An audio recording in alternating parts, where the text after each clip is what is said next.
It'll be Evans to inbound. 27.4 on the clock. Shot clock turned off. You gotta foul him. They get Dante. That's who they wanted. And Dana Altman knows it. Yeah, you got to get it into Cousinard in that situation, or Rigsby, one of those two guys. You get it into a guy who's shooting 60% from the free throw line. In Thursday's win over South Carolina, Dante went 9 of 15 from the line. Here's Dana Altman's reaction. Yeah, I mean, that's not a smart play, but they had a freshman taking the ball out of bounds. Kwame Evans, a good player, but he's a freshman. And he just, you know, they tend to panic, and as soon as he saw somebody open, he threw it. First Oregon free throw attempt of the night. It's a 1-and-1. Nope. Dante misses. Kalkbrenner the rebound. Now, these guys got to take it to the basket, but they are one of the best three-point shooting teams in the country. Ashworth over to Shireman. Shireman, step back jumper. We are tied. Got plenty of time because Cousinard's got to go to the basket and get to the foul line, but he got to go. 4 seconds left. Cousinard drives, puts it up. No good! And for the second time tonight in Pittsburgh, we're going to overtime.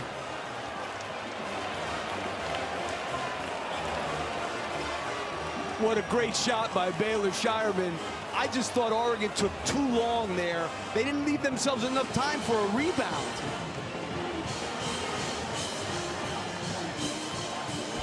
Cousinard had a chance, but it was Shireman, the third-team All-American, stepping back and putting 5 more on the clock.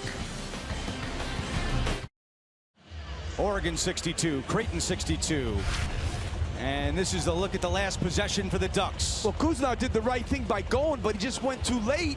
There's no time for a second shot. That shot wouldn't have been good if it got tipped in.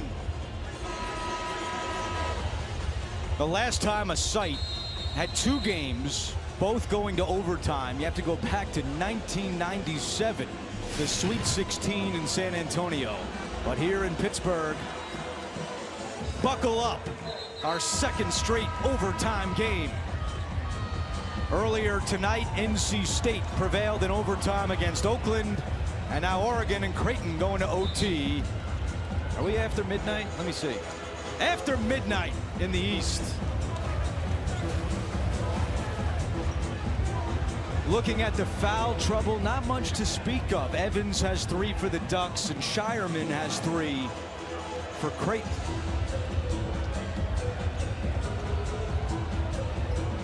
Creighton 1-2 in overtime. Oregon 1-0.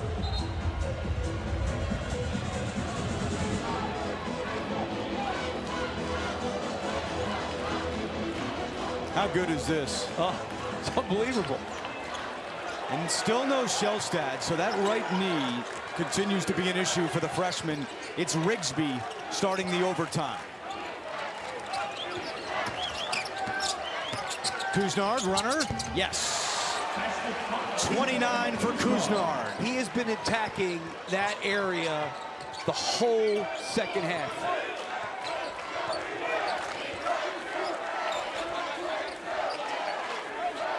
And still no one since halftime, other than Cousinard and Dante, have scored for the Ducks. 30 straight points by those 2. That's incredible. You know, Creighton has a big 3, and I guess Oregon's big 2 is equal to a big 3.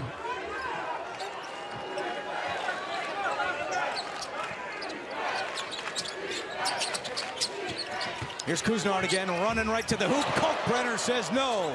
Right though to Dante. Great save by Rigsby. Shot clock at 4. Dante over Kalkbrenner, and Shireman the rebound. Shireman running.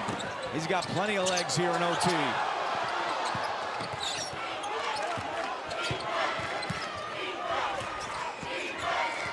Oregon did a good job of getting matched up. Oh, curl. Shireman halfway down and out, and Evans corrals it for the Ducks. Came off that screen hard, looking to fire. Cousinard using some clock. What a game. 7 ties, 11 lead changes. Couisnard trapped, trying to find Dante, and Alexander got a hand on it. Yeah, Dante had the smaller guy on him. They forced it into him. Alexander slips. Good defense here by the Ducks. 3 minutes to go in OT.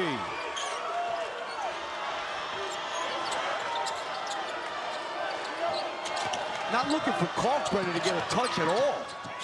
Alexander with 5 in the paint, out to Ashworth, deep 3. Good! Ashworth lets it fly.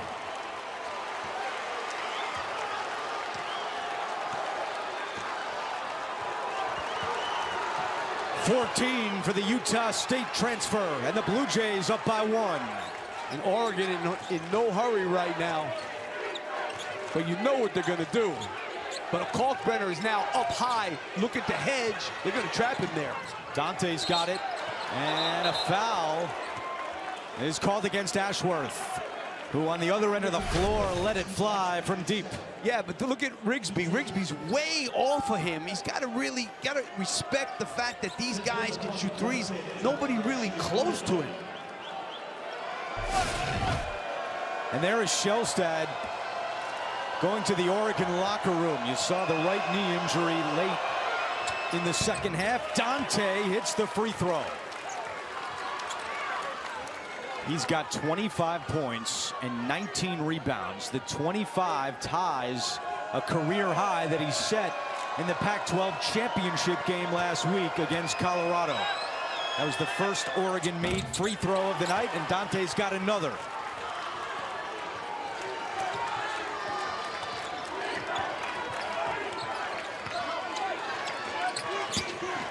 Ashworth thought about another.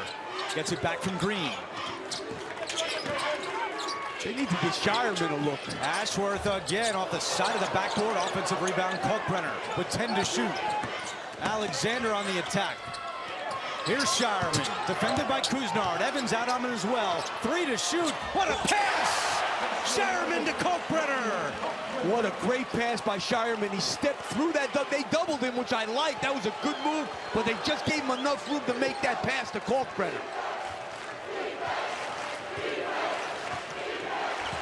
Only the first field goal for Kalkbrenner since halftime. Whoa. Pass, Rigsby couldn't handle it. Bad pass. You know what they're doing now? Very smart, Creighton. They're doubling Couisnard to get the ball out of his hands. Great move by Greg McDermott. Get somebody else to handle it. Obviously, it's not working out that well. Well, for Oregon, their third best option is in the locker room.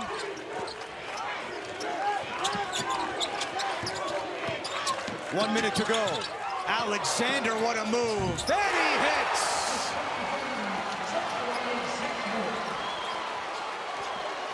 I think now you got to push a little bit. You can't play with that thing in half court like you've been doing. Dana Altman calls timeout with 51 seconds on the clock. Shellstad coming back out. We'll see if he can come back in. Timeout in Pittsburgh. The Creighton Blue Jays trying to advance to the Sweet 16 for the third time in 4 seasons. Dana Altman calling timeout. His team with the ball down by 3. They probably should bag. They run the pick and roll the whole game, but you see what's going on lately. They're doubling Couisnard when he comes off that screen and making him get rid of the ball. They probably should not set a screen for him. Let him just try and go one-on-one, and hopefully, if Shellstad comes back in the game, that's another shooter they have out there. If he draws some help, he can kick it or get it to Dante in the low post. Couisnard with 29 points. So he has set a Pac-12 record for the most points of any Pac-12 player through their first 2 tournament games, and some elite company he passed. You think? Over to Evan. Yeah, Shellstad, as you can see, guys, back out on the floor. He's got support on that right knee. He did speak with Dana Altman briefly. The decision was to keep him on the bench as of now. Yeah, Rigsby is still out there. All right, let's see what they do now. They're gonna double him again. Here comes Kalkbrenner. Evans for 3. Oh. Air ball, but the follow. Oh, by Tracy. And finally, someone other than Dante and Kuznard scores for the Ducks. Now, only a 4-second You difference. have to foul. There's only 4 seconds. You've got to foul. You can't leave yourself 4 seconds. Rixby is told to foul, and he does. With 27 seconds left, and Ashworth, a 90% free throw shooter.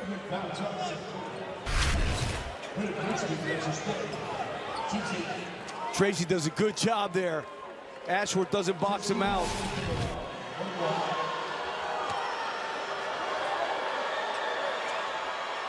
Ashworth money at the line. Oregon only has 6 threes tonight, and they have not made one in the last 9.5 minutes.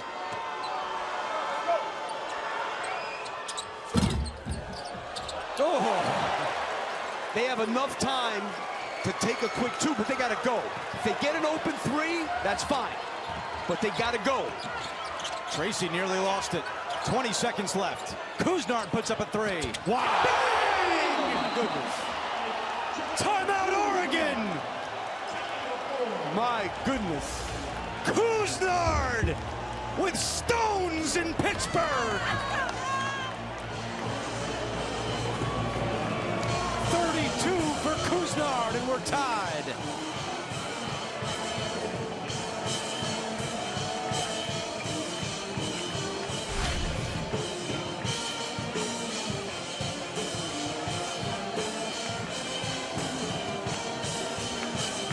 I mean, Shireman's on him. Maybe should have had his hand up earlier, but that's a tough shot and a pretty good shot. His 6th three-pointer of the night. His mom, Raven, and his entire family all pumped up. We're getting into it here, too. What a scene here in Pittsburgh. But now, 17 seconds left. Keep in mind, last game of the regular season, Trey Alexander hit at the buzzer for Creighton to win at Villanova. They can take the last shot here. They need to take it with like 5 seconds to go, so there's enough time. They've been offensive rebounding the whole game, not as well in the second half. Leave yourself enough time to get a second shot and get the ball into Shireman's hands. He is the most, he's the guy. Him or Trey Alexander are the 2 guys that can do something off the dribble on their own. And they're going to a 1-4 here, low. It looks like a 2-man game between Shireman and Trey Alexander. 5 seconds left. Alexander with the ball. 2 seconds left. Poked away. Alexander at the horn. No! He hit the game winner at Nova, but not tonight. And we're going to double overtime in Pittsburgh. I thought he was making this one, I'll tell you that. Poked away, Alexander gets it back and nearly sends the Blue Jays to the Sweet 16.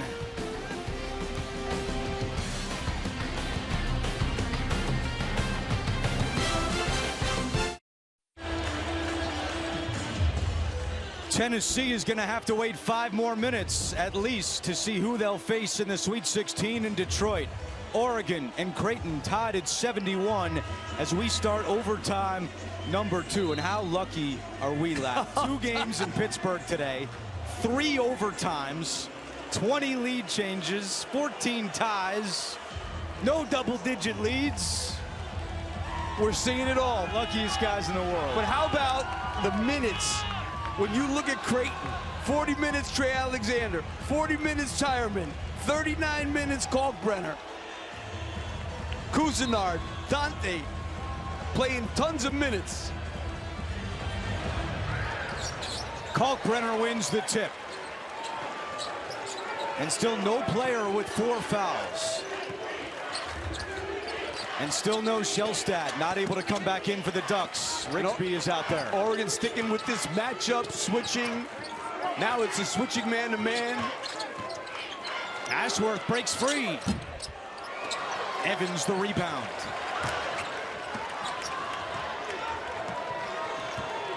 Kuznard has 32 on the heels of his career-high 40 against South Carolina on Thursday. I think Dana Altman is doing this because he wants to conserve his guys' energy, no doubt.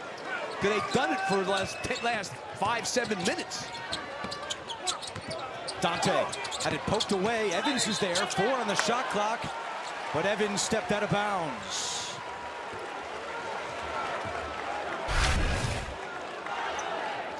Another look. Yeah, he needed to gather this and just get it out. Evans is scoreless tonight. He's 0 for 3.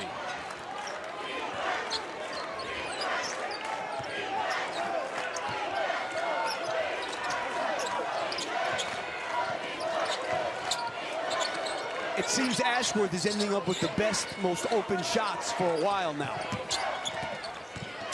Alexander tied up inside, gets rid of it to Ashworth. There he is. Boom! They've been leaving him open. That's his 5th 3 of the night. Kuznard, high arcing rainbow, no. Green the rebound. Green has done a good job on the glass. Ashworth has scored 19 tonight, 16 since halftime. And Greg McDermott decided to go with 2 big guys instead of the 4 guards. Or 4 perimeter players, I should say. No Farabello, no Mason Miller. Wow. Oh, another one! Kalkbrenner from distance. The 14th 3 of the night for the Blue Jays. Kuznard on the attack, off glass, rolls around and out. And Greg McDermott says, let's slow down with 2:50 to go. Maybe getting a little tired, Kuznard. He usually finishes all of those.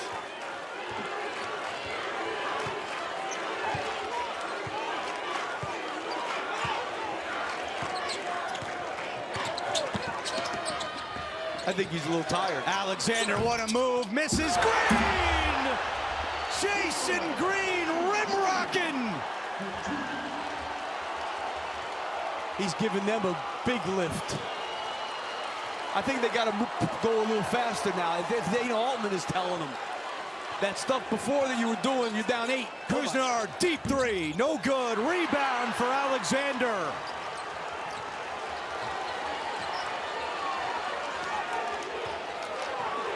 And the Ducks, with 2 minutes to go in double OT, are in trouble. A scoring drought approaching 2 minutes.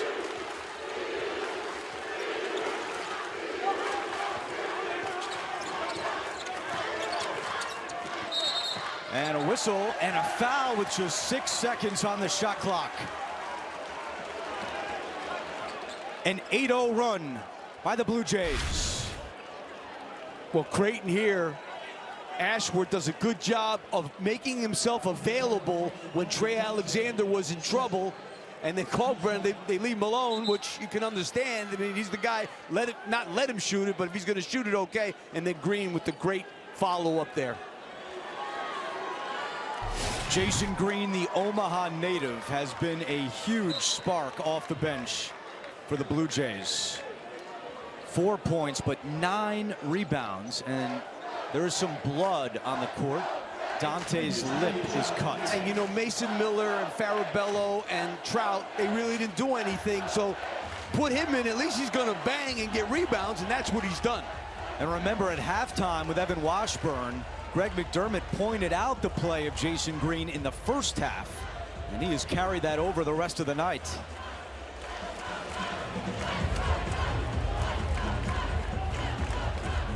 A reminder that Tennessee waits in the wings in Detroit in the Sweet 16. You know, we sat with Greg McDermott for a while yesterday, and his team is all business. He said, we know what to expect, and 100% of our focus is on basketball and winning. Yes, it's experience, but it's also who these players are. And he said we have no drama, no off-the-court issues. He said, we walked into the arena the other night for the first round like it was a January road game at Seton Hall.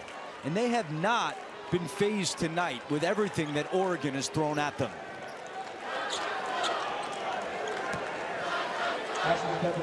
Alexander and Shireman have not come out the entire night, and Kalkbrenner has sat for a grand total of 27 seconds. You know, and it's tough for Dana Altman in Oregon when you play 8 guys and 4 that didn't score. And one of them got hurt. And one got hurt. So the one guy who did score at 7 points is not playing anymore. So they've been playing basically with 2 guys.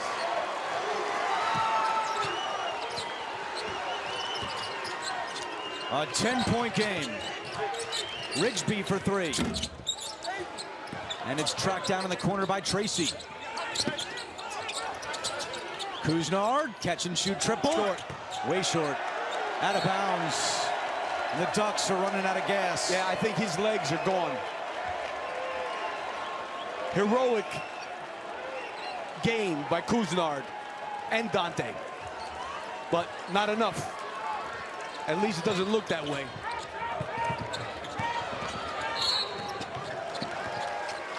A foul with 1:22 to go. Couisnard and Dante have scored 58 of the 71 for the Ducks. You know, you look back, that 1-and-1 that Dante missed at the end of regulation, that was their chance. They needed to do it then, and they didn't do it.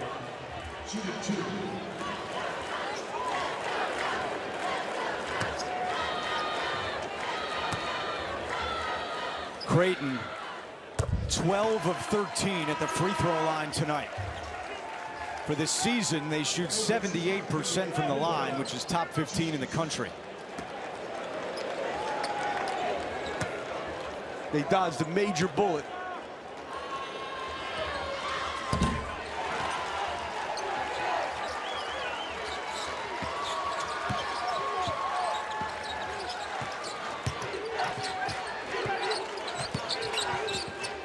Couisnard puts up a three over Shireman, off the mark, tipped right to Alexander. They're not going to foul. And Dana Altman's looking at the clock. I thought the move by Greg McDermott to trap Couisnard on the high pick and roll was Brilliant. a brilliant move and a big turning point in the game. Chance of CU for the Creighton fans here in Pittsburgh. And you know what, Andrew, a lot of times when a team... Oh, Alexander, the bank open after midnight in Pittsburgh. A lot of times when a team dodges a bullet in the NCAA tournament, just let them don't foul. 34 seconds left. I understand your point. You survive A lot of teams, when you dodge a bullet in the NCAA tournament and you survive, especially a good team like this, that really in a lot of ways, they could have lost very easily if Dante makes that one free throw. Those teams, sometimes they go on and win the whole thing. I've seen it, and this team is capable. And this team remembers the pain of the San Diego State loss in the Elite Eight a year ago. That's the first point of double overtime for Oregon. They had been outscored 15-0 to begin this second session. If they could get just a little bit from their bench when they need it, this team can win it all. And they don't need a lot because they don't foul. And Greg McDermott told us that with longer timeouts in the NCAA tournament, the timeouts are a minute longer. He doesn't have to play as many of his bench players. He feels confident with his starting five being able to hang in there and go the distance, which tonight covered 2 overtimes.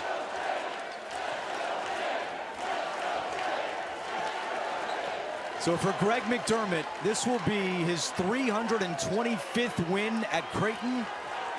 2 behind the all-time leader. That's Dana Altman. 2 coaches in the last 30 years at Creighton. 2 incredible head men. Tremendous guys and tremendous coaches. With a great respect for each other. I would imagine it'll be a pretty emotional handshake here. Dana Altman will be rooting for Creighton. But right now it's the Blue Jays moving on to the Sweet 16.